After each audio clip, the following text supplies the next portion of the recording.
యెహోషువ 24వ అధ్యాయము. యెహోషువ ఇశ్రాయేలీయుల గోత్రముల వారినందరినీ షెకెములో పోగుచేసి వారి పెద్దలను, వారి ప్రధానులను, వారి న్యాయాధిపతులను, వారి నాయకులను పిలిపింపగా వారు వచ్చి దేవుని సన్నిధిని నిలిచిరి. యెహోషువ జనులందరితో ఇట్లనెను: ఇశ్రాయేలీయుల దేవుడైన యెహోవా చెప్పునదేమనగా, ఆదికాలము నుండి మీ పితరులు అనగా అబ్రహాముకును నాహోరుకును తండ్రి అయిన తెరహు కుటుంబీకులు నది యూఫ్రటీసు అద్దరిని నివసించి ఇతర దేవతలను పూజించిరి.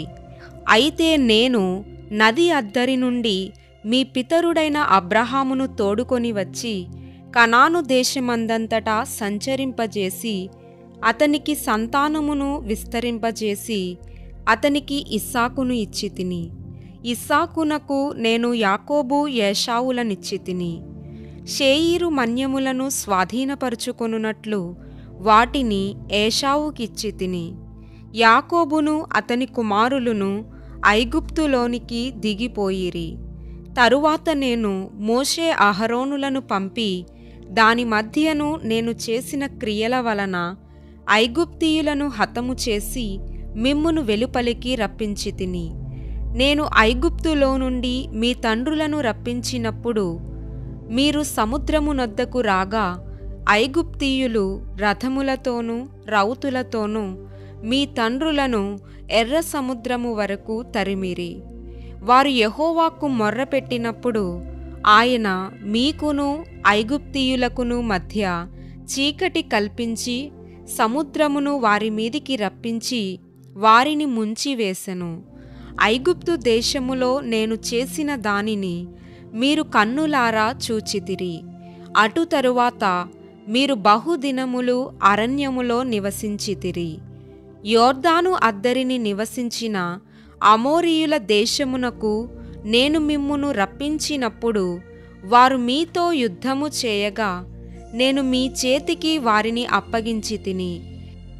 యోర్దాను అద్దరిని నివసించిన అమోరీయుల దేశమునకు నేను మిమ్మును రప్పించినప్పుడు వారు మీతో యుద్ధము చేయగా నేను మీ చేతికి వారిని అప్పగించితిని. మీరు వారి దేశమును స్వాధీనపరుచుకొంటిరి. వారు మీ ఎదుట నిలువకుండా వారిని నశింపజేసితిని.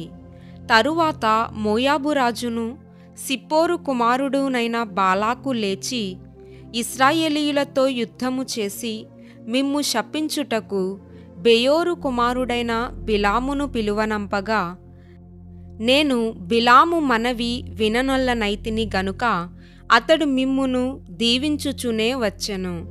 అతని చేతి నుండి నేనే మిమ్మును విడిపించితిని. మీరు యోర్దాను దాటి యెరికో దగ్గరకు వచ్చినప్పుడు యెరికోకు యజమానులగు అమోరీయులు, పెరిజ్జీయులు, కనానీయులు, హిత్తీయులు, గిర్గాషీయులు, హివ్వీయులు, యెబూసీయులనువారు మీతో యుద్ధము చేయగా నేను వారిని మీ చేతికప్పగించితిని. మరియు నేను మీకు ముందుగా కందిరీగలను పంపితిని. నీ ఖడ్గము కాదు, నీ విల్లు కాదు గాని అవే అమోరీయుల రాజులనిద్దరినీ తోలివేసెను. మీరు సేద్యము చేయని దేశమును మీరు కట్టని పట్టణములను మీకిచ్చియున్నాను. మీరు వాటిలో నివసించుచున్నారు. మీరు నాటని ద్రాక్ష తోటల పండ్లను ఒలీవ తోటల పండ్లను తినుచున్నారు. కాబట్టి మీరు యెహోవాయందు భయభక్తులు గలవారై ఆయనను నిష్కపటముగాను సత్యముగాను సేవించుచు మీ పితరులు నది అద్దరిని ఐగుప్తులోనూ సేవించిన దేవతలను తొలగద్రోసి యెహోవానే సేవించుడి. యెహోవాను సేవించుట మీ దృష్టికి కీడని తోచిన ఎడల మీరు ఎవని సేవించెదరో, నది అద్దరిని మీ పితరులు సేవించిన దేవతలను సేవించెదరో, అమోరీయుల దేశమున మీరు నివసించుచున్నారే వారి దేవతలను సేవించెదరో నేడు మీరు కోరుకొనుడి. మీరెవరిని సేవింప కోరుకొనినను నేనును నా ఇంటి వారును యెహోవాను సేవించెదము అనెను. అందుకు ప్రజలు యెహోవాను విసర్జించి ఇతర దేవతలను సేవించిన ఎడల మేము శాపగ్రస్తుల మగుదుము గాక. ఐగుప్తు దేశమను దాసుల గృహములో నుండి మనలను మన తండ్రులను రప్పించి మన కన్నుల ఎదుట ఆ గొప్ప సూచక క్రియలను చేసి మనము నడిచిన మార్గములన్నిటిలోనూ మనము వెళ్ళిన ప్రజలందరి మధ్యను మనలను కాపాడిన యెహోవాయే మన దేవుడు. యెహోవా ఆ దేశములో నివసించిన అమోరీయులు మొదలైన ప్రజలందరూ మన ఎదుట నిలువకుండా వారిని తోలివేసినవాడు. యెహోవానే సేవించెదము, ఆయనే మా దేవుడని ప్రత్యుత్తరమిచ్చిరి.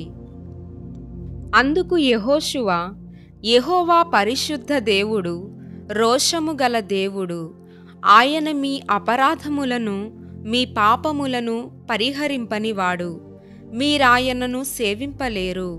మీరు యెహోవాను విసర్జించి అన్య దేవతలను సేవించిన ఎడల ఆయన మీకు మేలు చేయువాడైనను మనస్సు త్రిప్పుకొని మీకు కీడు చేసి మిమ్మును క్షీణింపజేయుననగా జనులు, అట్లు కాదు, మేము యెహోవానే సేవించెదమని యెహోషువతో చెప్పిరి. అప్పుడు యెహోషువ, మీరు యెహోవానే సేవించెదమని ఆయనను కోరుకొన్నందుకు మిమ్మును గూర్చి మీరే సాక్షులై ఉన్నారనగా వారు, మేము సాక్షులమే అనిరి. అందుకతడు, అలాగైతే మీ మధ్యనున్న అన్య దేవతలను తొలగద్రోసి ఇశ్రాయేలీయుల దేవుడైన యెహోవా తట్టు మీ హృదయమును త్రిప్పుకొనుడని చెప్పెను. అందుకు జనులు, మన దేవుడైన యెహోవానే సేవించెదము, ఆయన మాటయే విందుమని యెహోషువతో చెప్పిరి. అట్లు యెహోషువ ఆ దినమున ప్రజలతో నిబంధన చేసి వారికి షెకెములో కట్టడను విధిని నియమించి దేవుని ధర్మశాస్త్ర గ్రంథములో ఆ వాక్యములను వ్రాయించి పెద్ద రాతిని తెప్పించి యెహోవా పరిశుద్ధ స్థలములోనున్న సింధూర వృక్షము క్రింద దాని నిలువబెట్టి జనులందరితో ఇట్లనెను, ఆలోచించుడి, యెహోవా మనతో చెప్పిన మాటలన్నీయు ఈ రాతికి వినబడెను గనుక అది మన మీద సాక్షిగా ఉండును. మీరు మీ దేవుని విసర్జించిన ఎడల అది మీ మీద సాక్షిగా ఉండును. అప్పుడు యెహోషువ ప్రజలను తమ స్వాస్థ్యములకు వెళ్ళనంపెను. ఈ సంగతులు జరిగిన తరువాత నూను కుమారుడును యెహోవా దాసుడునైన యెహోషువ 110 సంవత్సరముల వయస్సు గలవాడై మృతి నొందెను. అతని స్వాస్థ్యపు సరిహద్దులోగానున్న తిమ్నత్ సెరహులో అతడు పాతిపెట్టబడెను. అది ఎఫ్రాయిమీయుల మన్యములోని గాయషు కొండకు ఉత్తర దిక్కుననున్నది. యెహోషువ దినములన్నిటను యెహోషువ తరువాత ఇంకా బ్రతికి యెహోవా ఇశ్రాయేలీల కొరకు చేసిన క్రియలన్నిటినీ ఎరిగిన పెద్దల దినములన్నిటను ఇశ్రాయేలీయులు యెహోవాను సేవించుచూ వచ్చిరి.